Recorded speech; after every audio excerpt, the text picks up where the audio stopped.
कहने का मतलब ये है कि हमें वर्ल्ड के अंदर ऐसे कौन से नियम, ऐसे कौन से कानून लाने चाहिए या ऐसी कौन सी विचारधारा लानी चाहिए कि दुनिया दुनिया में जितने भी लोग हैं उनका जीवन जीने का ढंग थोड़ा इजी हो जाए, उनको अच्छा मतलब ऐसा आर्थिक और सामाजिक जीवन देना चाहिए कि वो सब खुशी खुशी रहे। ठीक है, तो एक विचारधारा की लड़ाई शीत युद्ध है। अब देखो कैसे है, ये बहुत अच्छा टॉपिक है, यहाँ पे आप समझ लो ना। ठीक है, अमेरिका ऐसा मानता था, यानी अभी हम अमेरिका की बात करेंगे। ठीक है, यानी ए, अमेरिका ऐसा मानता था कि पूंजीवादी अर्थव्यवस्था दुनिया के लिए बेहतर है। यानी ये कहता था पूंजीवादी, ये क्या कह रहा है, पूंजीवादी अर्थव्यवस्था दुनिया के लिए क्या है, बेहतर है। जबकि जो सोवियत संघ है ना, जो सोवियत संघ है वो कह रहा है समाजवादी अर्थव्यवस्था बेहतर है। यानी जो अमेरिका है ये कह रहा है भाई पूंजीवाद लेके आओ, और जो सोवियत संघ है वो कह रहा है समाजवाद लेके आओ। तो आपने यहाँ पे लड़ाई का कारण देख लिया, एक तो था महाशक्ति और दूसरा अब ये भी आ गया विचारधारा वाली कि अमेरिका कह रहा है पूंजीवाद लेके आओ, सोवियत संघ कह रहा है नहीं समाजवाद ही लेके आओ। अब देख लो पूंजीवाद और समाजवाद में अंतर क्या होता है और इसका मतलब क्या होता है। देखो बच्चों, जो पूंजीवाद होता है ना, पूंजीवाद इसमें सरकार का हस्तक्षेप कम होता है। यानी जो अगर एक देश में 100 फैक्ट्री है तो 100 के 100 फैक्ट्री पर ना सरकार हक नहीं जमाएगी, जिसका फैक्ट्री है ना उसका ही हक रहेगा। तो जिसका अगर मान लो मैं चाहता हूँ मैं व्यापार ज़्यादा बढ़ाऊँ, पर सरकार कह रही है नहीं, हस्तक्षेप है सरकार का, कह रही नहीं तुम्हें सिर्फ इतना ही कार्य करना है, इसमें इससे ना ज़्यादा करोगे ना कम करोगे, तो यहाँ पर क्या होगा, व्यापार नहीं बढ़ सकता। तो इसलिए पूंजीवाद में व्यवस्था ये है कि सरकार का हस्तक्षेप इसमें 9 के बराबर हो गया। सरकार तुम्हें बिल्कुल भी रोक टोक नहीं करेगा, तुम अपने हिसाब से अपनी जो काम है उसको करोगे और चलाओगे। तो इससे क्या होगा, व्यापार अधिक होगा। बिल्कुल भाई कॉमन सेंस वाली बात है, अगर मैं ज़्यादा सप्लाई करूँगा तो व्यापार में मेरी बढ़ोतरी होगी, पैसा ज़्यादा आएगा। और जो सारे जो हक होते हैं ना वो निजी व्यवस्था में होते हैं, नहीं जिसकी जो फैक्ट्री है, जिसका जो काम है उसके हाथ में वो सारे रूल रेगुलेशंस होंगे, इसमें सरकार हस्तक्षेप बिल्कुल भी नहीं करेगा। ठीक है, और परंतु जो समाजवाद है ना, समाजवाद कहते हैं कि सारी व्यवस्था सरकार के हाथ में होगी। यानी जितने रूल होंगे ना, जैसा काम करना है चलवाना है वो सारा कौन बोलेगा, सरकार बोलेगी, और उस हिसाब से आप लोगों को कार्य करने पड़ेंगे। ठीक है, और ये निजी व्यवस्था का विरोध करती है, यानी कहते हैं निजी कुछ नहीं होगा, इसमें सारा एक ग्रुप के हाथ में होगा। परंतु इसमें क्या कहते हैं, नहीं भाई निजी व्यवस्था होगी, इसमें कहते हैं निजी व्यवस्था नहीं होगी। समझ आया, पूंजीवाद में है सरकार हस्तक्षेप नहीं करेगी, व्यापार अधिक होगा, और निजी व्यवस्था का ये प्रचार करती है, यानी कहती है आप निजी व्यवस्था करो। परंतु जो समाजवाद होती है ना, उसमें सारी व्यवस्था सरकार के हाथ में होती है और निजी व्यवस्था के क्या करती है, विरोध करती है। ठीक है बच्चों, अब देखो प्रथम विश्व युद्ध कब से कब तक चला है। तो जो प्रथम वर्ल्ड वॉर था ना, आप लोगों को याद होगा, जो प्रथम वर्ल्ड वॉर है ये 1914 से लेकर 1918 तक चला था, और जो सेकंड वर्ल्ड वॉर था 1939 से लेकर 1945 तक चला है। और इसी के बाद क्या स्टार्ट हो गया था, अपना शीत युद्ध स्टार्ट हो गया था।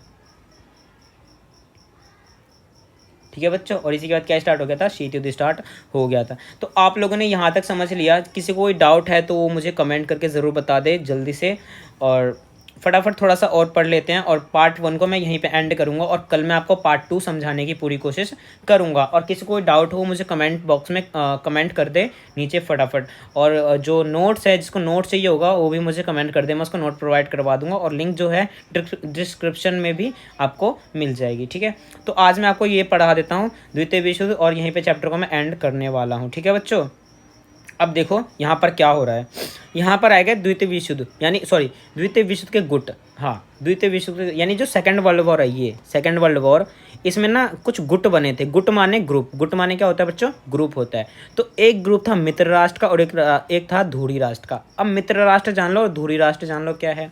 तो देखो, जब सेकंड वर्ल्ड वॉर, जब द्वितीय विश्व युद्ध में सोवियत संघ, फ्रांस, ब्रिटेन, संयुक्त राज्य अमेरिका को विजय मिली, इन्हीं 4 राष्ट्रों को संयुक्त रूप से मित्र राष्ट्र के नाम से जाना गया। यानी कहने का मतलब ये है कि जिन देशों ने सेकेंड वर्ल्ड वॉर में विजय प्राप्त करी, यानी जीत हासिल की, क्या हासिल करी, जीत, जिन देशों ने जीत हासिल करी उसको क्या बोला गया, मित्र राष्ट्र बोला गया। और जिन राष्ट्रों ने इसमें हार, मतलब जिनको हार का सामना करना पड़ा, जिन राष्ट्रों ने द्वितीय विश्व में हार का सामना किया, उन्हें क्या बोला गया, धुरी राष्ट्र बोला गया। यानी सेकंड वर्ल्ड वॉर में जो देश जीते हैं ना, उनको क्या बोला गया, मित्र राष्ट्र। कौन कौन से देश, सोवियत संघ, फ्रांस, ब्रिटेन और अमेरिका। और धुरी राष्ट्र यानी जो सेकंड वर्ल्ड वॉर में हार गए थे, जिनको हार का सामना करना पड़ा था, जैसे कि जर्मनी, जापान और इटली। ठीक है बच्चों, तो ये हो गया आपका सेकंड वर्ल्ड वॉर के अंदर गुट जो बने थे, अमेरिका और मित्र राष्ट्र और धुरी राष्ट्र। जो जीते वो मित्र में, जो हारे वो धुरी राष्ट्र में। ठीक है बच्चों, अब देखो यहाँ पर है द्वितीय विश्व युद्ध का अंत यानी सेकेंड वर्ल्ड वॉर का अंत आखिर हुआ कैसे था? तो देखो सेकेंड वर्ल्ड वॉर का अंत बहुत ईजी हुआ था। क्या हुआ? सेकेंड वर्ल्ड वॉर यानी द्वितीय विश्व का अंत अगस्त 1945 में, अगस्त में हुआ इसका अंत, ठीक है। अगस्त 1945 में अमेरिका ने जापान के दो शहर हिरोशिमा और नागासाकी पर क्या कर दिया? बम अटैक कर दिया। यानी इसने क्या करा? अमेरिका जो है ये, इसने क्या करा? जापान के जो देश, जापान के दो शहर है, यानी ये जापान है, इसके दो शहर है, एक है हिरोशिमा और एक है नागासाकी, इस पर इसने क्या कर दिया? मिसाइल बम अटैक करवा दिए। और इसी से क्या हो गया?